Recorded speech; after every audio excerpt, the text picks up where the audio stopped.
What up, y'all? It's your girl. Nah, I'm playing. I mean, I'm not really playing because it is your girl. I am back with another video, and I have my little totem here.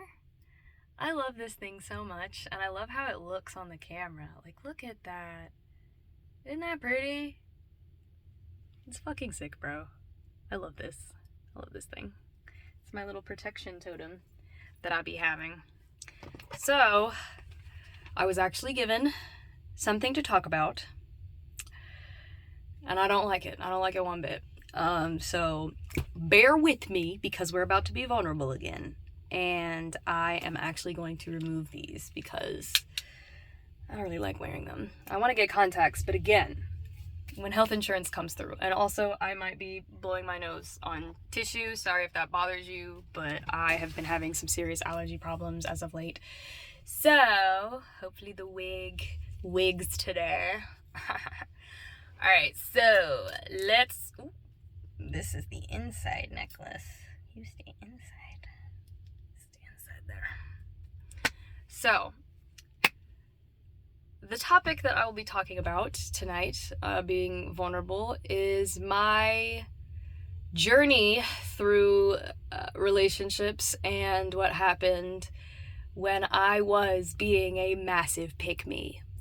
I hate this. I hate this so much. I'm saying, like, this is some serious fuck shit because this is a part of my life that I wish that I could just bury deep down and never talk about. I'm embarrassed. The whole, I'm not like other girls. I hate that shit. I hate that shit. But I didn't. Back in the day, I did it. So we'll start off with, in my other video I said that I was raised Seventh-day Adventist, and one of the things about being raised Seventh-day Adventist is the kind of conversation that was in my family about dating, and that was, you didn't do it. Dating wasn't a thing that, like, people talked about a lot, and if you were dating, it's like you must be, like, very much so older. And again, to set the stage, I was not allowed to date until I was 16. It was one of those, well, once you're mature enough, you can start dating, and I was 16. And at that point, I was like, yeah, I'm not really feeling the whole relationship thing. Like, I feel like that's going to be a lot. So I didn't actually have my first boyfriend until I was 17. And at that point is kind of when I realized, I was like, oh, I do like, affection to a certain extent. Because before that, I was very, like, growing up as a kid, I was like, don't touch me, because I was so small and I felt so disrespected when people would just move me, or when they would be like people would hug me, especially, like, older family members, and people in the church would be like, oh, she's so cute, and they would hug me without my permission, and they would just lock me into a hug. I used to hate that shit, because it's like, why are you doing this? You're bigger. Like, why are you hugging me? Why is that necessary? Let go. You don't even know me. We don't talk. Anyway, I'll get so heated. So, when I got to the point where I was dating, I was like, yeah, this is great. But then he was older than me by like 2 years, and I knew he was going to college, and I was like, hey, yo, I want you to be able to experience being in college and dating other people and not feel like you have to wait for me to also be in college. And he's like, are you sure? I was like, yeah, no, like, if we're meant to be together, you'll come back and we'll hang out. We were both nerds. We were both big old nerds, like, super cheesy. And it was probably the least, like, drama-filled relationship I've ever been in. And I appreciate him so much. He is living his best life nowadays. I'm like, good on you, bro. Live your best life.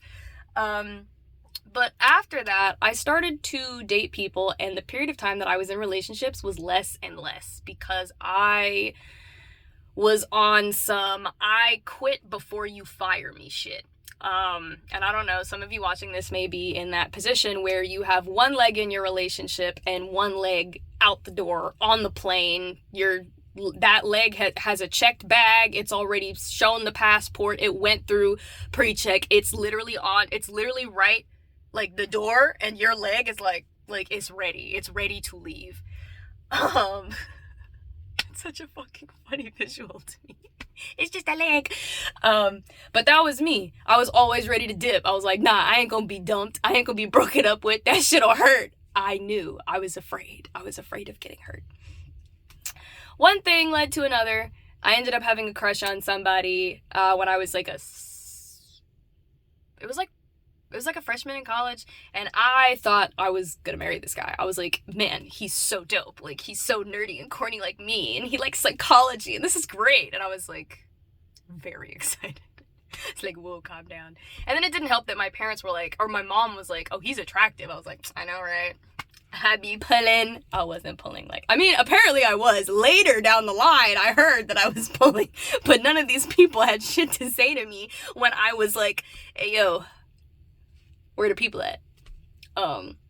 But so I confessed my love to this guy on my birthday, actually. Actually, no, it was a couple of days before my birthday. I think it was, no, yeah, it was definitely like a couple of days before my birthday.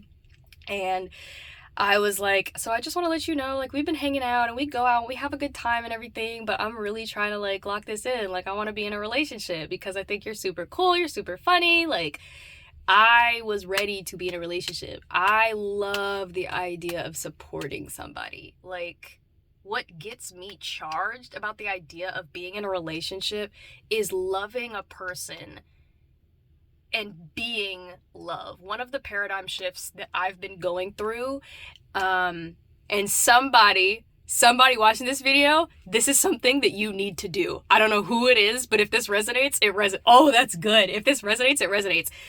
Love is not something that you do, just something that you do. Love is a state of being.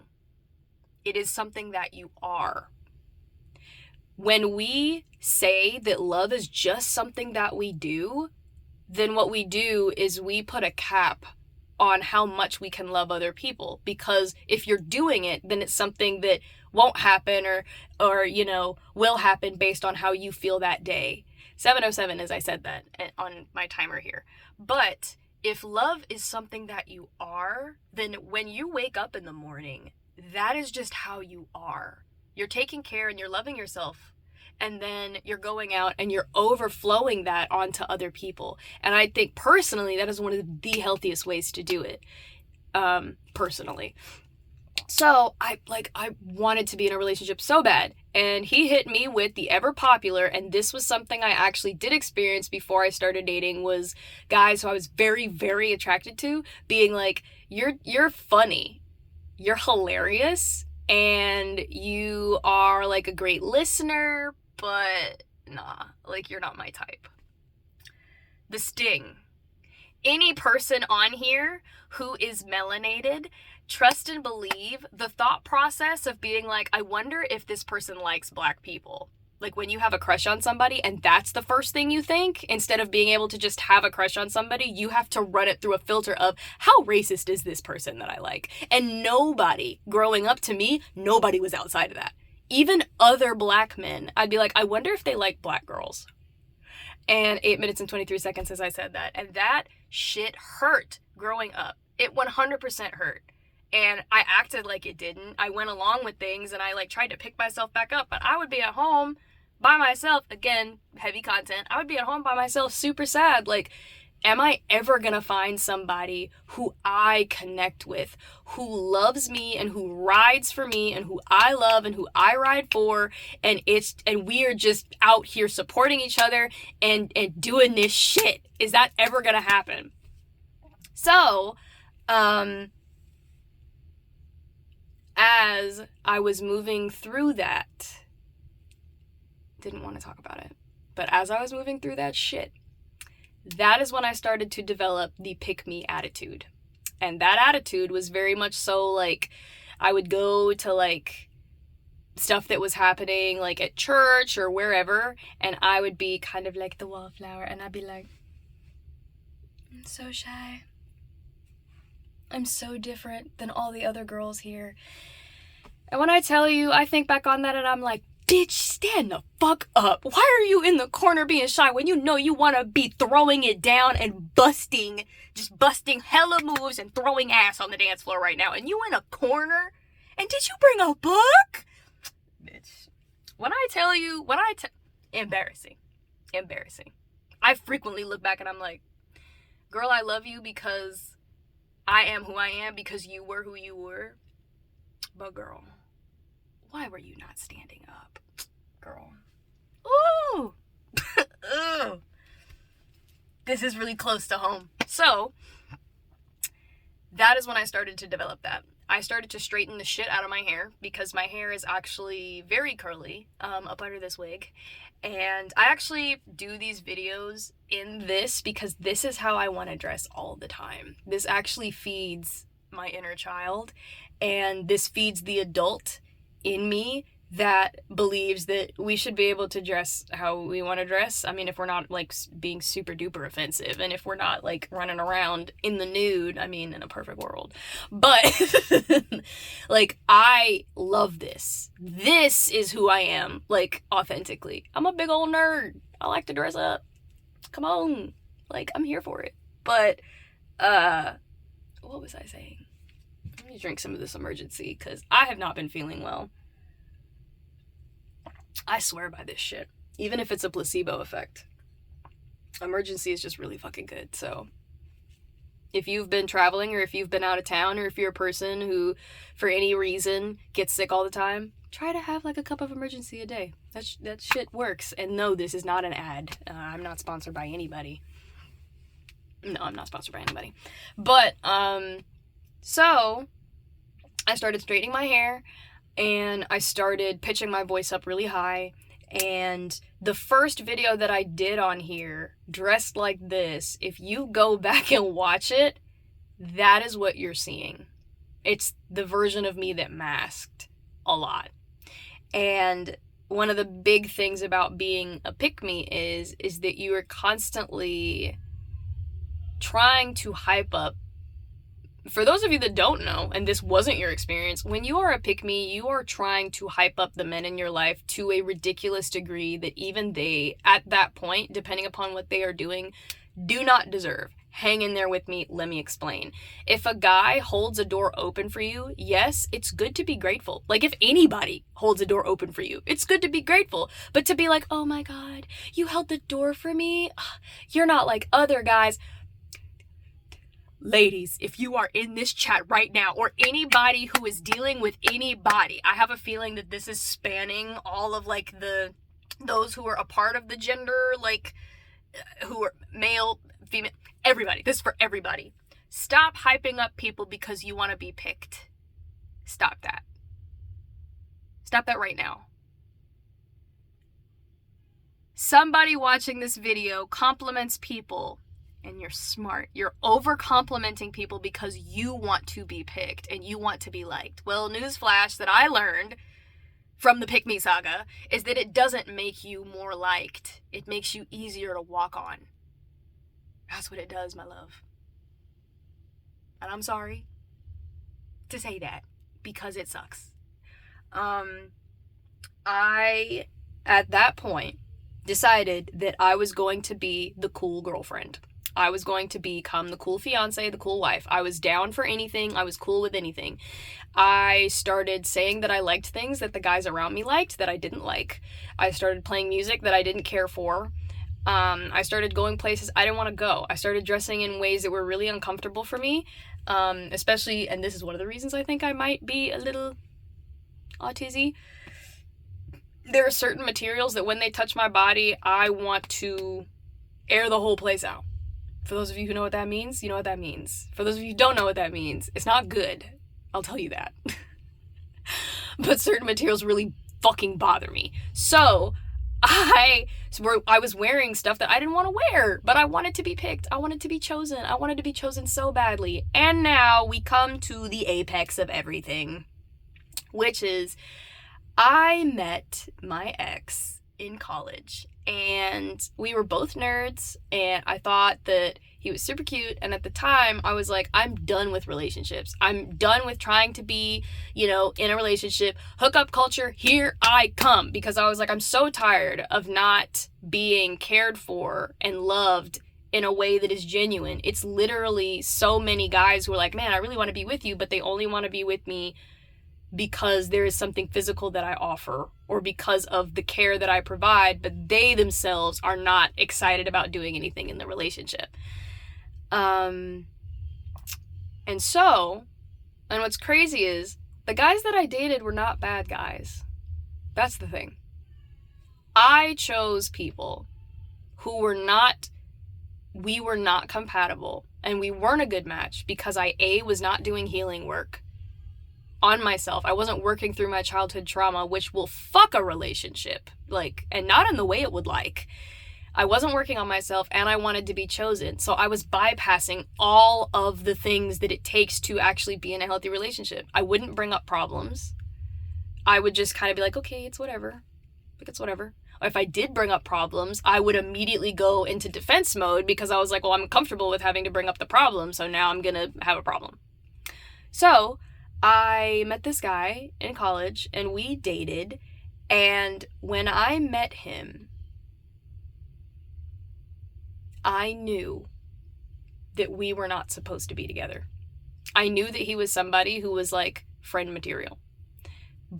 And how I approached him was I had put it out there, I had been talking around, and I'd been like, yo, I'm just trying to get some, who's ready? And nobody was biting. And that's so good that nobody was biting, because I could have been in a lot of unfortunate situations, but I was saved by the fact that people were not, they weren't trying to go for that. I'm proud of the people who didn't go for that.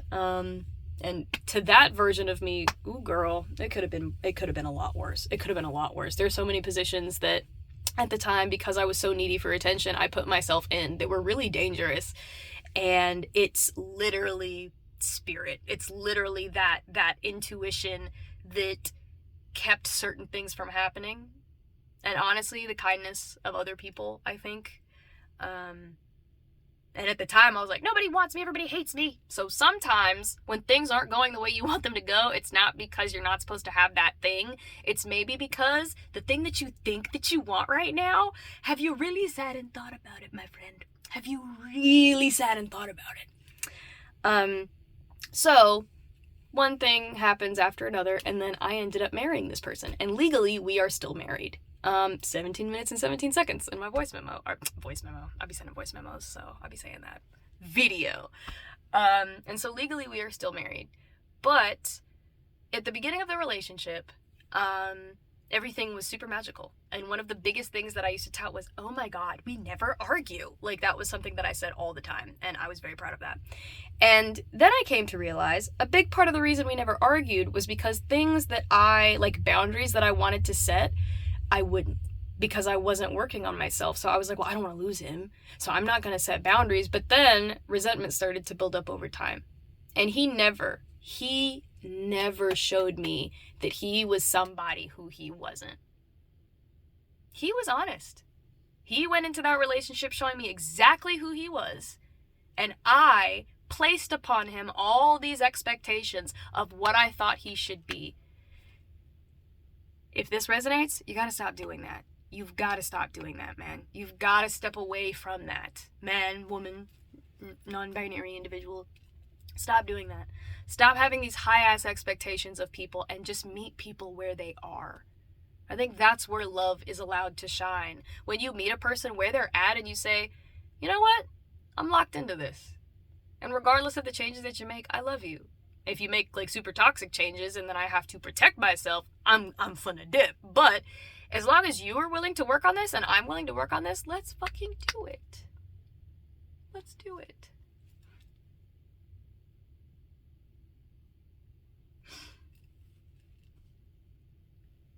And honestly, that's all I ever wanted, was to be in a relationship where I felt like the person wanted to be in that relationship as much as I wanted to be in that relationship. And so with that relationship, I started to heal. I started to do stuff. And that's when we started butting heads a lot, because he was like, well, I'm just a person who kind of sits back and lets things go. If we have a problem, I'm sure it'll work itself out. But I was the type of person, and I am the type of person to where when I'm in a relationship with somebody, it is work, but it's good work. It's not go to a 9 to 5 and work. I saw somebody say this the other day. It's not going to a 9 to 5 to work. It's the type of work that you like doing. If you're a gamer, it's getting set up. It's that type of work. It's the stuff that you do so that you can enjoy this person and they can enjoy you. and so that you can grow together. I believe one of the sexiest things are two people locked the fuck in. Oh my gosh, it's just delicious. It makes me so happy to think about. But I started healing in that relationship, and realized that I was going to things he wanted to go to. I was, he would show me things online, or he would say, oh, this is my favorite thing. And I'd be like, it's my favorite thing too. And it wasn't my favorite thing, and I was lying. But I wanted to be loved, and I didn't want him to leave me. And in fact, at the beginning of our relationship, he had set a boundary and was like, so if this thing doesn't happen, I think I'm gonna dip. And instead of seeing that as Spirit's way of telling me this is not supposed to happen, I pushed the issue. And I said, well, I can do that.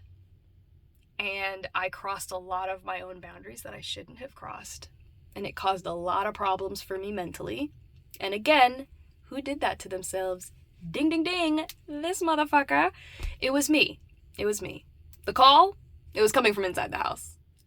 Ring, ring, ring, ring, ring, ring. Bitch, who is it? It's me, bitch. So I started working through all those things, and then we started butting heads a lot because his thing was, where's all this coming from? I thought we were good. And I'm like, I lied. And so if you're in a relationship where you are masking heavily, you owe it to yourself. Again, authenticity is really the overarching compass of why I'm making these videos, is to encourage you guys to be your most authentic, beautiful, weird, fucked up selves and present that, because life is just more fun doing it that way anyways.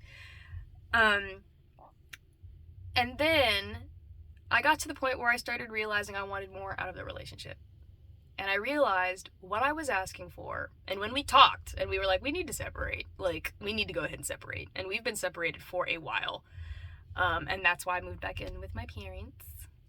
And I'm here for now. Let me drink some more of this emergency. Oh my God. My intention was not to tell y'all shit about my relationship. That was supposed to be private. But Spirit this morning, I rested all day today. And then maybe a couple hours before I did this, Spirit was like, expose yourself. And I was like, why are you having me do this? And they were like, you'll find out. Okay, that's great. Thanks, guys. So, we talked it over. And he was like, I don't understand. I don't understand why we're getting divorced. And I was like, because we're not happy. I was like, are you happy? Are you happy with how we've been engaging? And he was like, nah. So it was really funny because we both knew. We both had felt it. It had been like a year where we both knew this wasn't working. And I had said it wasn't anybody's fault. 23 minutes on the timer. I had said it wasn't anybody's fault. But if there is somebody who was at fault, it was me. Because I did not prioritize working on myself before I hopped into a relationship where I had ridiculously high expectations of the other person. And at the time, those expectations were ridiculously high. And then I started crossing my own boundaries, which made my inner child upset. And my inner child felt less and less safe with this other person. And my inner child felt less and less safe with me. So I had to start things off by telling him at some point, I was like, I have to detach from you, bro. And this was before we knew we needed to get a divorce. Which, guys, if you're looking at getting married, also look at the divorce process. I actually, right after I got divorced, was like, I'm never getting married again. I'm mad because I changed my name. So, my legal last name is not mine. I graduated with my master's, and even though I was able to tell them, hey, could you put this preferred last name up there, which they did, I've got pictures, I look great. My ass was fat, everything was phenomenal. And then when they sent me the diploma, I literally cried because the name that's on there isn't mine. And I worked for that degree. I worked hard for that, and it's not even my last name that's on there. It's the name, and 24 minutes and 24 seconds. It's the name of somebody who's not here. So, and the reason they're not here is because I set all of that into motion. So, again, I don't blame a single one of my exes. Not a single one, because the truth of the matter is that I am an intelligent lady. And sharing all of my private business with you all might seem the opposite of intelligence. But I swear I'm a smart lady. And I wouldn't change anything, because the spiritual journey that I'm on, I would not be on with all of that stuff that happened. But at the same time, I know now what to do to be better about it. So for me, like, what I look for in a partner now is, like, humor wasn't something that I cared about. I didn't care about somebody being able to make me laugh. And I find now I'm, like, crushing on, like, a couple different, a spittle. Sorry about that, say it to a spread. I'm crushing on, like, a couple of different people who have, like, YouTube channels, and they're really fucking funny. And it's because laughter is such a big deal to me. So, like, anybody who, like, they're just, but if it's my type of humor, I'm hooked. I'll literally, it's kind of like, I always thought I might be, like demisexual, because if anybody makes me laugh, I'm like, I'm seeing them in a new light. So it's like, before this, I'm like, it's cool, friend. I've never thought about them like that. And then they make a joke and I'm on some. I'm sorry. Am I laughing? Oh, shit. I mean, no. I love to laugh. I love to laugh. And anytime I hear a guy say, yeah, I had a crush on somebody and they told me that they didn't like me because I was funny but not cute, my heart hurts, because I'm like, but you become cute by being funny. Like, when you're funny and you have a good sense of humor, hot. Like, I don't know what else to tell you. Maybe that's just me. I don't know. Like, I've heard female friends of mine, or, like, acquaintances in the past, be like, oh, he's so ugly. I'm like, but he's funny as fuck. Like, look how cute he is. And they're like, and I'm like, to you. And that's probably why we're not friends anymore. But I was living the pick-me times, and I know that a lot of people are still out here living the pick-me times, and you really, really want to defend the people that you like. And really, being a pick-me is not just a woman problem. Like, there are pick-me guys, there are pick-me non-binary people out here walking around, and really what it is you're betraying your authentic self so that you can be chosen. But you don't need that. You don't need that. My guy, join a community. Join a community of people. Because we really have been sleeping on the power of community. Like, the two women who I currently am the closest to, and I talk to these women, and I know y'all be watching my videos, so hey girlies, they're my favorite people, and they've really fed me in a way that I've never been fed before. And I'm so grateful. I'm so overwhelmingly grateful. So if you're out here and you are on the pick me train, first off, hop off it. You're not getting any kudos. You're not getting any serious extra points for being a pick-me. I mean, I guess it might work if you're on social media and you're getting the responses that you want. But honestly, if you're on a journey that is you being your most authentic self, you got to come off that shit. Because that shit's not going to help you. It's not going to help the person who eventually does pick you. That's going to be a problem. It's going to be a problem. And, yeah. Is that all? I thought I had more. Are y'all serious? Okay, well, I guess I'm ending the video. I thought I had a lot more to say. I mean, I guess 28 minutes. I've been talking long enough. I guess I gotta go eat dinner. But yeah, I'm now in a weird position in my life where it's like, what I want in a relationship is so different. And when you hop off it and you are authentic, you will find that what you want out of your companionships with family members, furry companions or scaly companions, I don't like calling them pets. I like calling them companions. That's just me. Like, the friends that you have around you, it will change, and you'll be surprised. Like, right now you might feel like, somebody watching this, you might feel like you really fucking need these people that are around you right now. But honestly, if you're coming home every day and you are not feeling fulfilled and you are not feeling fed by those relationships, find new people. And they're there, but they're not going to see you if you're not being your most authentic self. So join me in being weird and crazy and maybe saying a bit too much. I've been seeing on like the internet of people being like, since when?